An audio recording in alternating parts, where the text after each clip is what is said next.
33,500 after the stamp duty negotiations. It's fully let. There's 2 people who are moving out, thankfully, so I don't need to give notice because it was very underlet.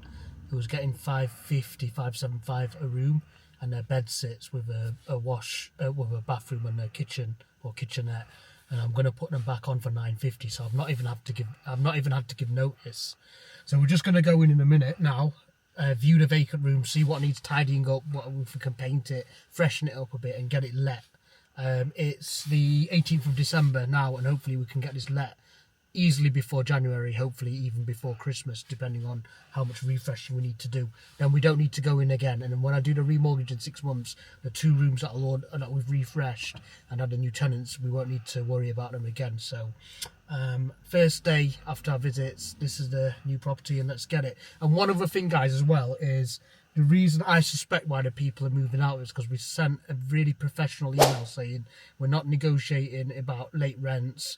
We will take action if there's any outstanding rents, and we put it with the company letterhead and made it very professional and very straight, no nonsense. And lo and behold, a week later we've got 2 notices handed in, because obviously they know they can't take the mick now because we're serious landlords, where the old landlord wasn't really an active landlord. So we're doing asset management. This is all called asset management, where you're managing the asset and getting the best return possible, and obviously that will increase our profitability and increase the value of the property itself. So let's get it.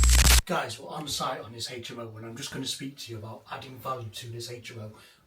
And just apply these rules to any property you buy, HMO, not HMO, whatever. So, first of all, I've written buy below market value where possible, guys. Now, would I have still bought this if it was 300? Yeah, I would have, and it's not really below market value because it's a cash flowing asset, and I will get the money back. But I just have to wait longer, maybe 2 years to get my money back, which I put the deposit. The rental income is making like 3k a month. At the moment, I'd get my deposit back anyway, but it'll take longer, maybe 2 years. Where I bought it below market value, I can remortgage it out, and it just makes my progress faster. But it's not always just about that. So just bear that in mind, because every property you buy below market value is going to have some problems. So here we've got tenants that are under rented, smoking in the rooms, etc, etc. So bear that in mind, guys. You're never going to have a fantastic property. You know, if this was rented £1,000 a room-ish, it would never be 235k. Hiya, mate. Hiya, mate. Come in. You coming on video? Sorry. You coming on video? No. Oh. Oh, no momento. Un momento, please. Hey. So we've got to refresh the rooms. When you've got tenants smoking in the rooms and the walls are yellow, we've got to paint it, right? And so refresh. So basically, you're going to refresh this property room by room, do his last, right? Because he's still smoking in it. He's just ignoring me. He knows. So basically, yeah, we're going to refresh it room by room. So we've got one guy moving out downstairs. So that's the first one. That rent will go up. Then we'll do the next one and the next one. We don't all have to do it at once. And the reason being, obviously, so the downstairs room is probably going to cost about 1k. If that, because it's pretty modern, he's doing most of it himself. The room that we've just seen might cost 5k. His room might cost 2k. This room might cost another 5k to do. Real Madrid. Vamos. Bellingham. Bellingham, number 1. Oh, Bellingham. My God. Bellingham, Vinicius, Captain. Number 1. So, no problem. Okay, hasta luego. in the working. Welcome to landlord life. Anyway, guys, so I'm going to refresh rooms one by one. So bear that in mind. Capital expenditure when you're buying below market value is always necessary. Now, I've been lucky here because the tenants have been quiet. Although the characters are quiet, none of them needed a notice, none of them needs legal action, etc. But I would have still bought it. I would have bought this house for the same price if I had to give notice and take all of them to court to get them out. But it's not been that situation, and that's because we've come and viewed it, and we just get lucky sometimes. So not every house, some of these tenants could have been very problematic, but I would have still bought it. So bear that in mind as well. There's not free money. It's like, you know, we've always got to sacrifice something to gain something. Okay, so we're going to refresh all the rooms. And then the other way to add value is asset management. Okay, asset management means managing this asset better than the last owner. So if the last owner maximised this property and did every single thing you could, and got all the rooms you could, all the rents you could, it'd be 400k. And I wouldn't make as much money. I wouldn't even buy it because there's nothing for me to add. But at the same time, I don't want to start doing extensions. I don't want to start, adding massive, like the back room, for example, because that could cost 80k, and it wouldn't be worth it for me. So this is this sweet spot of properties I buy where we can asset manage at a very low cost, 1k to 5k a room. So what asset management means is after we've refreshed these rooms, we can then put the rent up to market rent, which is, we've tested this market already with another client, which is potentially £900 a room in this area. Now guys, let me tell you a little secret story. I got a taxi from a HMO property in Manchester City Airport. It cost me £7. I asked the taxi driver and the Uber driver how much it cost in fuel. He said it's probably £3 or £4 and plus the drop-off charge at the airport. I said, why is it that cheap? They don't even get that money. He said there's thousands of drivers and they're all competing and all bidding on the jobs, and that's why it's a race to the bottom. Guys, with being a landlord now, it's the other way around. Every landlord's exiting. For example, this landlord's exiting. We bought 2 off him already. Okay, and what that means is the less landlords, the more competition. There's 21 people fighting for one property for families. What that means is, guys, it's not a race to the bottom, it's actually a race to the top. So people are like, oh, you can't charge 900, you might get it, but it's not nice. Well, the thing is, guys, if no one pays 900 for this room and they go somewhere else, it's going to be the same price. So if there was 1,000 landlords in Warrington, that would probably be, and we're experiencing this a bit in Salford, where landlords are dropping the prices, and it could be 480 a room, could be 480.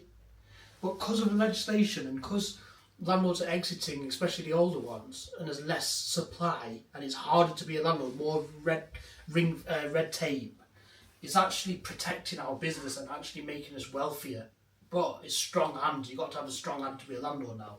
But if you do, you'll be rewarded massively. So just bear that in mind, guys. It's not a race to the bottom anymore. So I can charge 900. I know we can get it, and in 2 years' time, with the way the market's going and what Labour are doing, that could even be 1,200. It wouldn't surprise me.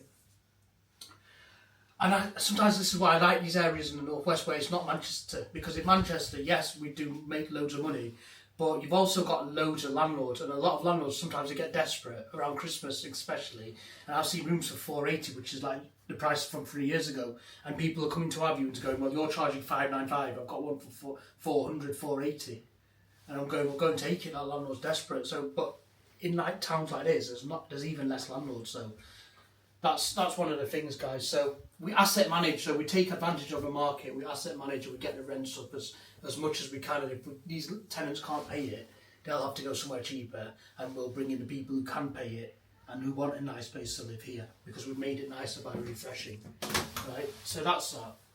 Then, planning gains. Now, you should never buy a property on planning gains, but what you can do is, a really, really easy thing to do is identify an area where there's no Article 4, where there's high demand, such as this area in the northwest, buy before Article 4, and just wait, because every place in the UK, every major city is going to be Article 4. Why? Because it's a Labour government.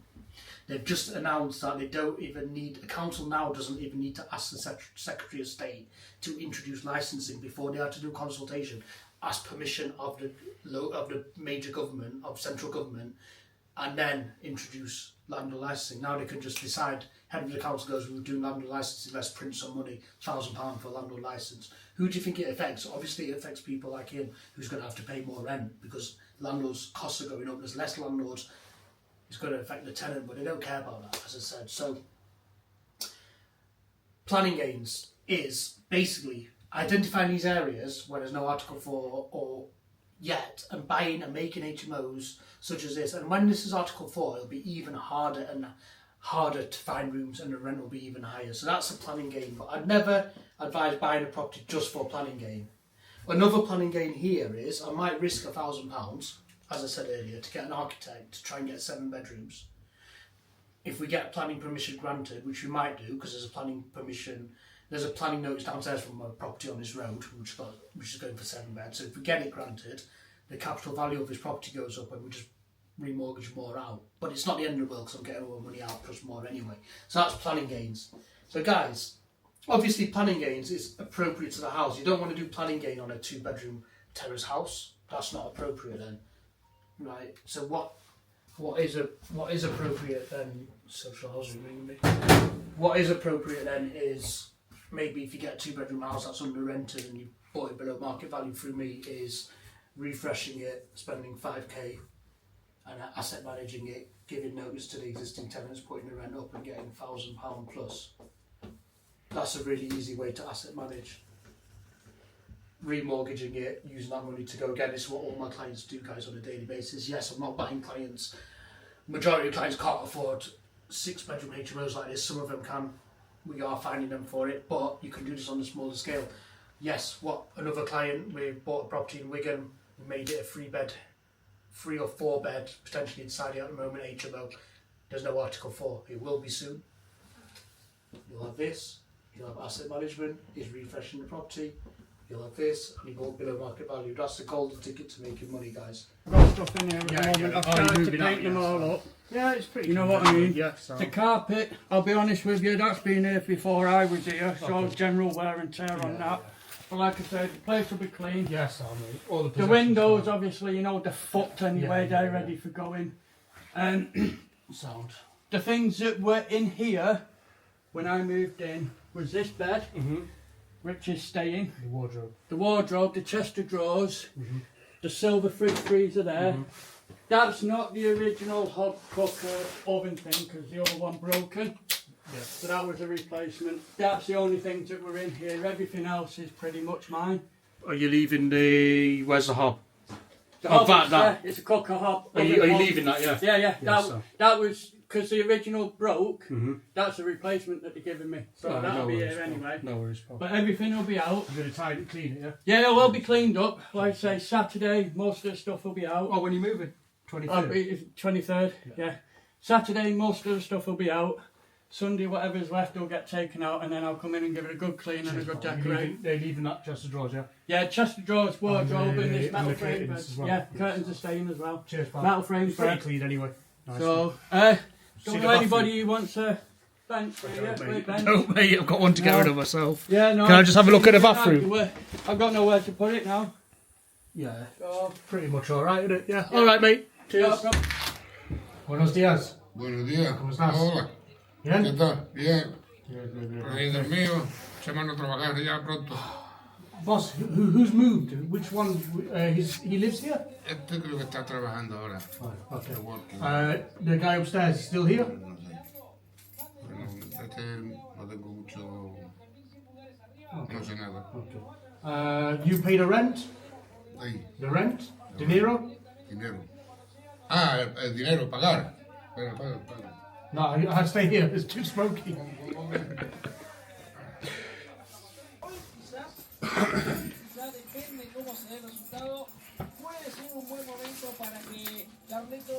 Because you know that room next door? It needs a bit more space. We own this property now for the new company, Yeah. the Morn Real Estate, yeah? Okay. Can we take a quick video of this room for the insurance, yeah? Cheers. Everything alright, mate? You've got the new rent details, yeah? Sorry? Have you got the new details for the rent? The Yeah. Morn Real Estate? Yeah. Yeah. We emailed you, I think. Did Sorry? you get the email? Probably, was it bigger than this? Yeah, it was a bit bigger. Only a little bit bigger than this. And it went for like 800, 900, so... This is quite small. Yeah.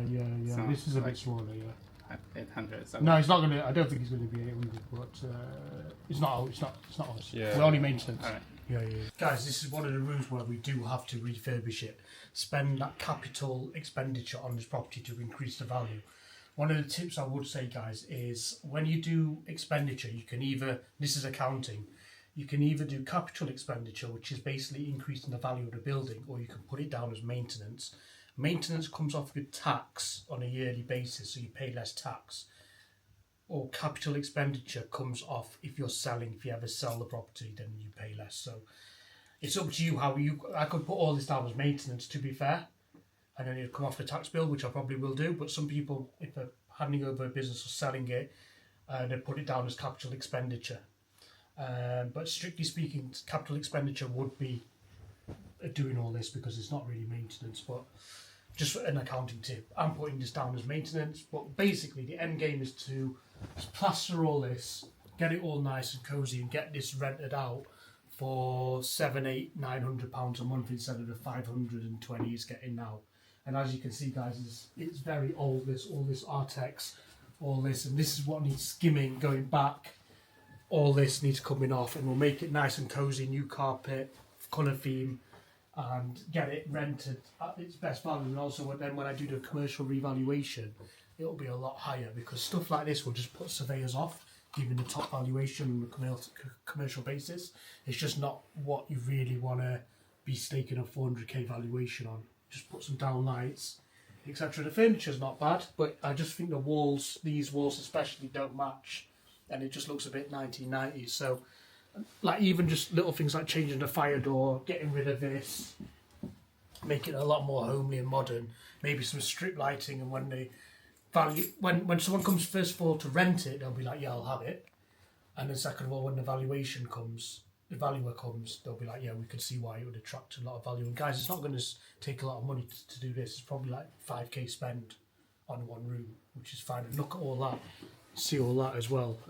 All that old, I mean, it's dry, it's all old roof leaks probably. So we're going to do this in every room, guys. Not every room's like this.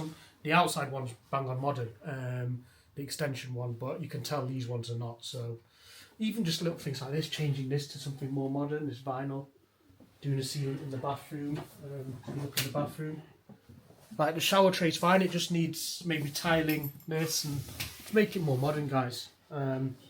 It's not the end of the world, it's rented now, but we need to do this. We've got 6 months to make this all modern so we can get a revaluation and then buy another one. So I'm going to, as I said in the last video, pull out about 70 grand, 80 grand on this, because I got it well below market value. I'm hoping to get a commercial valuation around 400k, 380 to 400. But it's just little things that need doing. I might even keep the carpet. I think the carpet's alright. I think it just needs decorating, a colour scheme, and going back on this, just getting all this smooth. And the advantage of that is I can put integrated lighting in while we're doing the plastering and the ceiling, so it'll be really nice. Some blinds on there, etc., etc. So let me show you downstairs as well, and I'll show you how I'm hoping to get another room. Because if I can get 7 rooms here, I can get even higher valuation. It'll be like 430, 450k. So let's get it, guys. It's just like you can see the communal area like this. It's like an old hotel. This not even painted. This needs a colour scheme. All that needs trunky. Like, that is unacceptable. That is weird. Like, would I pay 800 quid for a survey on a revaluation, and he comes in and sees that? Like, it just needs boxing in.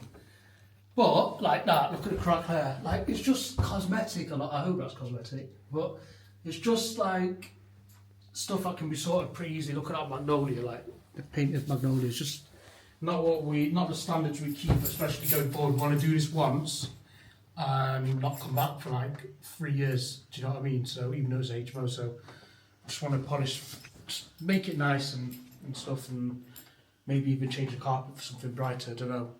We'll see. But we'll do it bit by bit. We don't have to do every room at once. It's like doing up a hotel. You've got a 50-room hotel. You don't do all the rooms at once. You do it slowly. And this is the same concept, just less rooms. Coming into here, guys, I was thinking, like, there's beds inside. They've each got a kitchenette. They don't have a washing machine in each room, but that's not really, we can put that in the space, and they've all got a cooker. So I just think this space is wasted as it is. And look what they're doing, they're just dry and close here when they could have just got what a landlord clearly didn't think to get a washer dryer. Stupid. Look at the condensation. It's probably why it's got that roof as well. Now, what I'm thinking, guys, is I'm thinking to potentially make this another room. If I'm going to do that, it will need planning. But if I can get an architect involved, get this room, maybe nick some space from that room, which is quite big, get this into a single room, move that into a communal area downstairs, so they have one washing machine, or alternatively get them all a washing machine in the room, put a really small put a really small bathroom and a cooker unit for them. Then I could have this as another bed sit, and basically have 7 rooms, and as I said, have a higher valuation. But it's all if, but so maybe at the moment, because I need to get an architect involved. I'm going to pay for the best architect, obviously. Get what you pay for. Pay for professional advice, and you'll make money. So I'm going to pay, follow my own advice, pay a grand architect, have a look at the whole floor plan and see where we can win space. Somewhere we must be able to win space, or maybe they'll have other ideas, and I'm not the best at building design, and they are. That's why I'm paying them. So guys, always take people who've got experience. Architects have probably done this 100 times over. So why am I going to sit and try to work something out when they can do it and they've got professional experience with the council, etc. But hopefully you can get another room here. If not, you might have another idea for it. So I just think it's wasted as it is, to be fair. So that's it, guys. And I didn't buy this. I didn't buy the property because of that. It was a bargain anyway. But if we can win this, then it's a bonus, really. Look at the name now. Hiya. You're right. Yeah. What debt do I owe you? Derby, I'm in. Go on, tell me. You actually owe me loads of money, to be fair. Not cleaning up I do after you. And my time. I'll send you the invoices for my underlet properties. What's happening about Derby? So she's basically, she just rang me then, and she said, just basically she was apologising for not coming back to the city then, Christmas rush, blah, blah, blah, blah. So, she does want to come and view it tomorrow. However, I'd rather hang fire because she still hasn't confirmed these figures for me. So she's going to go off and do that now and let me know in the morning. But they wouldn't be able to tenant them until the new year anyway. I know, but let's get it agreed, so we don't. Do you know what I mean? Let's just get it done. Yeah. If I can get the figures, because obviously if the property looks like how it is on the pictures and everything, as long as I get the figures agreed, then I don't see any problem in going ahead. Guys, I've taken this off the HMO whiteboard. It's Warrington Borough Council Town and Country Planning Act 1990 as amended, neighbour notification of planning application from a property company, full planning, location 14 Arpley Street, which is down the road, but on the same road. Change of use from 6-bedroom HMO to 7-bedroom HMO sui generis. So what that means is basically, I don't even know how to pronounce that. What that means is basically they're going to move, it's exactly the same layout, so I'm going to go online and have a look, but I'm also going to cleverly find out the architect they use and use it for this one. And I'm going to do exactly the same thing, 6 to, that's not the architect, 6 to 7 bedroom HMO, put in, I don't know, spend £2,000 on it, and if it comes through, the valuation on this, I've added loads of money. I've added it anyway, I mean, I bought it below market value, but why not? Because they're doing it down the road. This area is like literally city centres full of HMOs anyway. The demand's there, otherwise they wouldn't be going for 6 to 7. That's the other thing on this viewing. I saw this. I know the demand's there. Why would you go from 6 to 7 if you can't even fill 6, kind of thing? So yeah, guys, it's just another planning gauge. So all these little things, you get experience of what to look for in viewings, and you know, what this is my experience. So a lot of people come to me and they want a hands off and they just want it done. They've got like 50k, 35k. They just want to make money. And yes, I can teach you everything, but sometimes you can't teach experience. And that's what you benefit from using someone like me for your buying, even experienced landlords, because you don't get the same deals as I do. I supply a lot of trade people who give it out to, who charge 7k for sourcing, guys. I don't charge anywhere near that. So yeah, I just thought I'd mention that. So literally, I'm going to take this home tonight, get on this, be a bit of nosy neighbour, have a look at the planning application, have a look at the architect, and also see what they've done and how they've done it with the floor plan, and then do it myself, and hopefully we can get 7 bedrooms out of this, guys. So stay tuned on that one, and see you in the next video.